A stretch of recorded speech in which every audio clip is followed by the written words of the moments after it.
Good morning, everyone. Morning.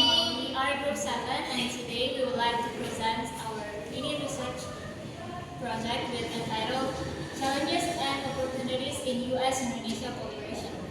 So we choose this topic is because first of the current situation that is happening right now, which is the new agreement called Agreement on Reciprocal Trade between U.S. and Indonesia that have been ongoing elements of the agreement that sparked the debate.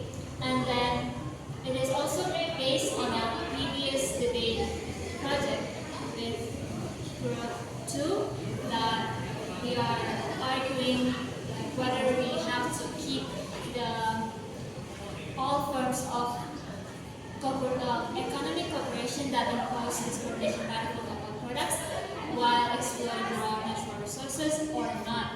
So from that debate, we noticed and then discovered like there are challenges and opportunities in the economic cooperation between U.S. and Indonesia. So we have to decide. We decided to choose this topic because we want to see what is the challenges and then the opportunities in the economic cooperation. Okay, so before we dive into the topic, we need to understand the background of the relationship between the US and Indonesia. So as we know, the large economy in South Asia, Indonesia positions abundant natural resources, a growing domestic market, and strategic geographical position in the Indo-Pacific region. Meanwhile, the United States is the one of the world's largest economy and the major sources of foreign investment, technological innovation, and international trade. The United States was one of the first countries to establish diplomatic relations with Indonesia in 1949, following its independence from the Netherlands, and Indonesia demonstration and reform process since 1998 has increased its stability and security, resulting in the strengthened the U.S. and Indonesia relation. In 2010, the United States and Indonesia initiated a comprehensive partnership to forest consistent high-level engagement on issues such as democracy and civil society. Civil society and also education, security, resilience and mitigation, maritime energy and trade. Building one and success, the two countries upgrade the relationship and in 2050 to the U.S. and Indonesia strategic partnership extending cooperation to the issue of region and global significance. And now that touch upon the current situation of the U.S. and Indonesia cooperation, where on February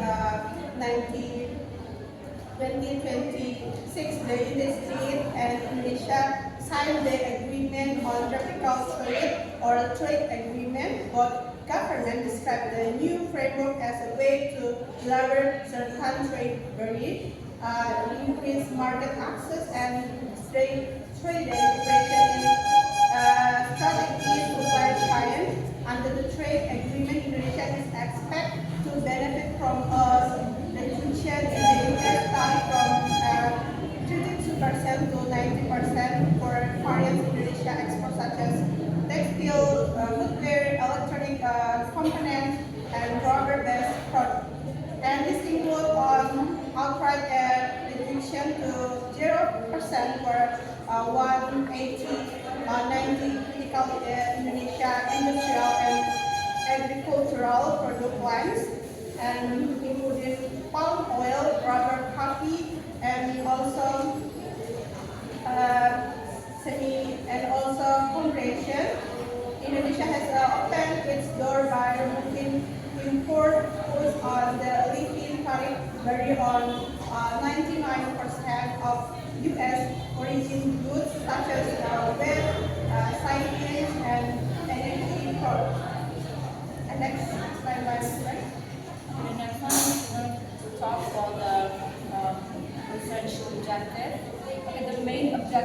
this research is to analyze the challenges and opportunities between Indonesia and the United States. It's addressing, especially with these 3 points, which is the first one is to identify and examine the major challenges, and the second is to explore the various opportunities, and the third one is to evaluate the potentials, benefits, and limitations.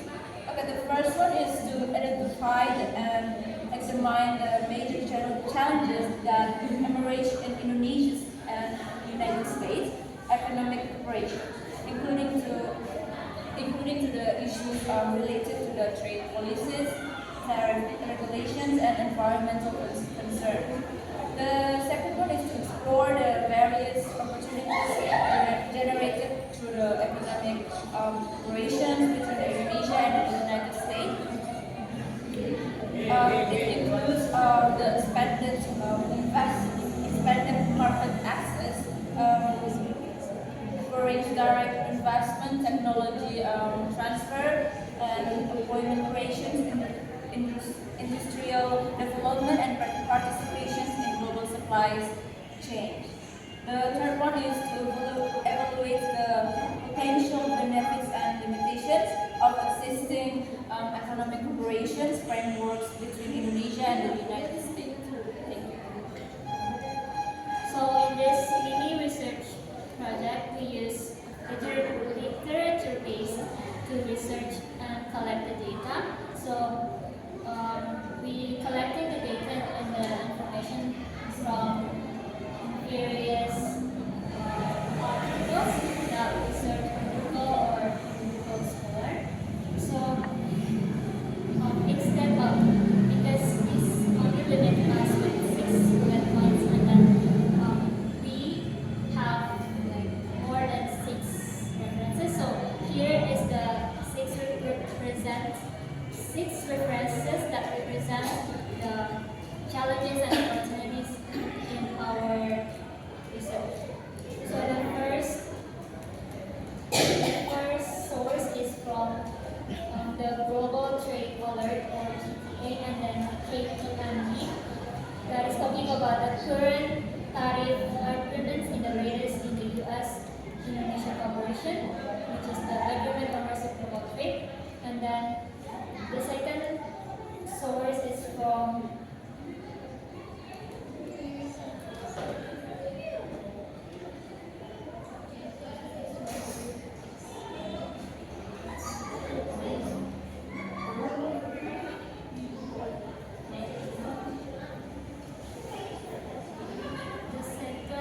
the second source is from the Public Global Trade Watch, that is talking about the mining eco operation in Indonesia. And then the third one is from Indonesian Farmers Union, or STI, or as we know in Indonesia is Serikat Petani Indonesia, that is conducted the response of the Indonesian Farmer Union about the new agreement, which is the Agreement on Reciprocal Trade.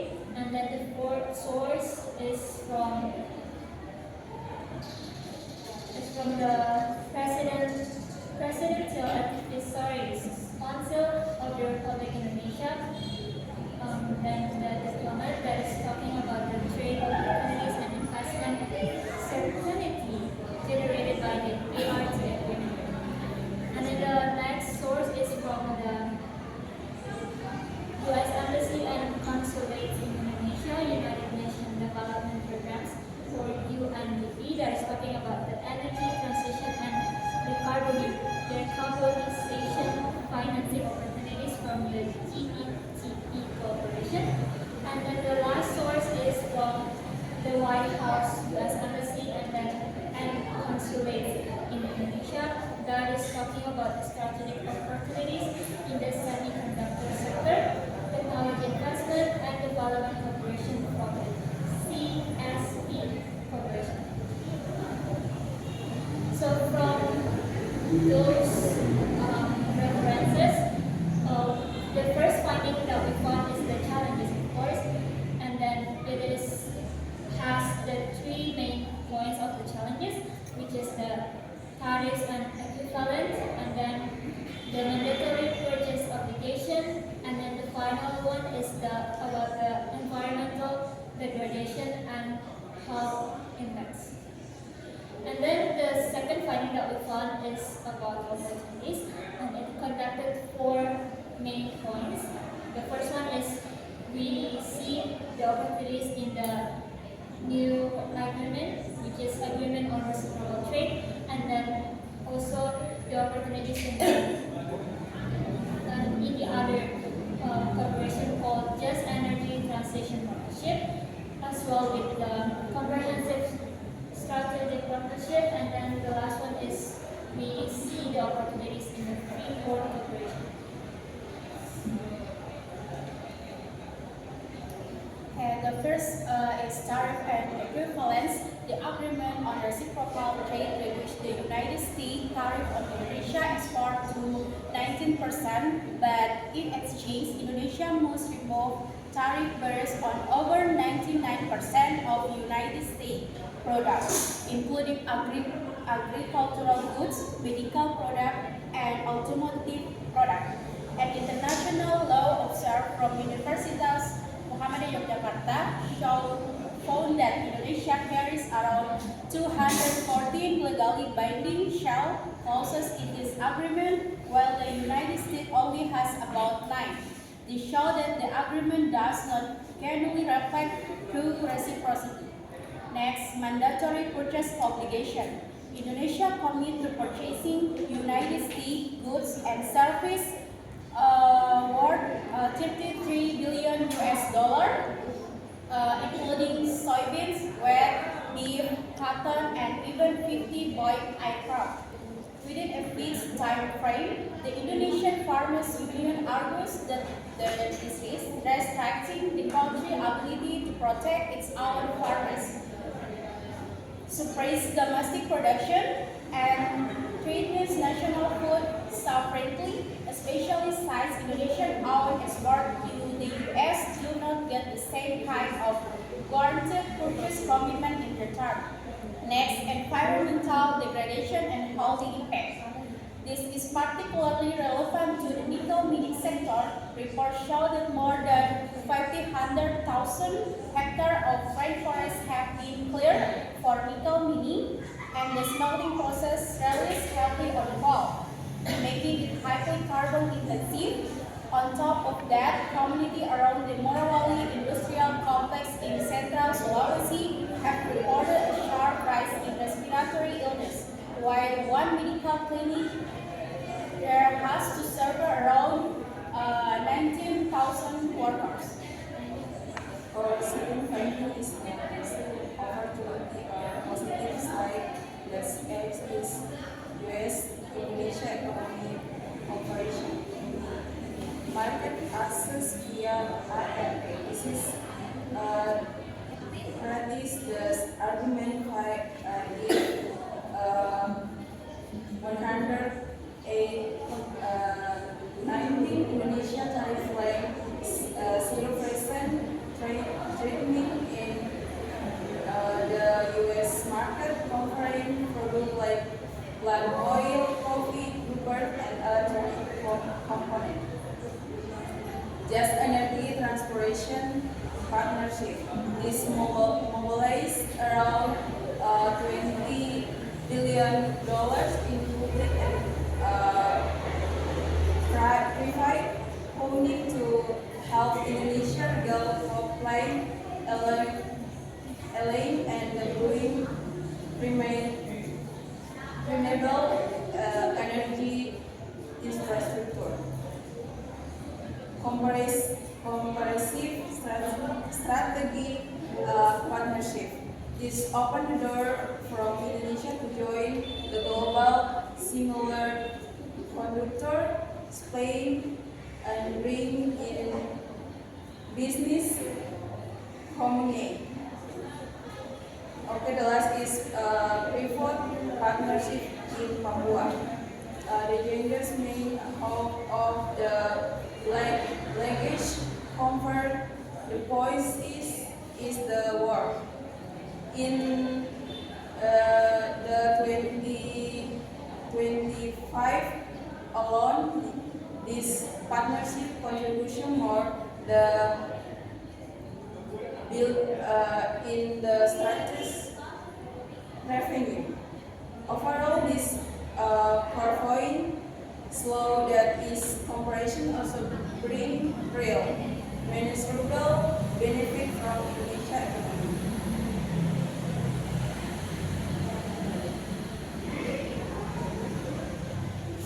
Okay, next is conclusion. To conclude, our research shows that economic cooperation between Indonesia and the United States is a complex relationship where opportunities and challenges are closely interrelated and cannot easily be separated from one another.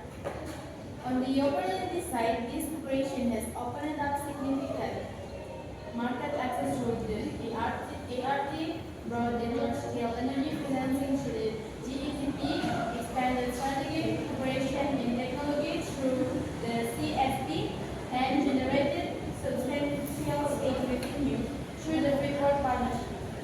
These have all contributed to economic growth, job creation, and Indonesia's position in global supply chains. On the challenge side, however, the findings consistently show a structural pattern of imbalance from the unequal shell clauses in the ART to the mandatory push obligation and errant matches by similar guarantees for Indonesia through own export to environmental and public health costs of the nickel industry that haven't been fully accounted for. This doesn't mean the cooperation is inherently bad for Indonesia, but it does mean that Indonesia needs to continuously strengthen its negotiation capacity to ensure that future agreements generally reflect a fair and equitably partnership for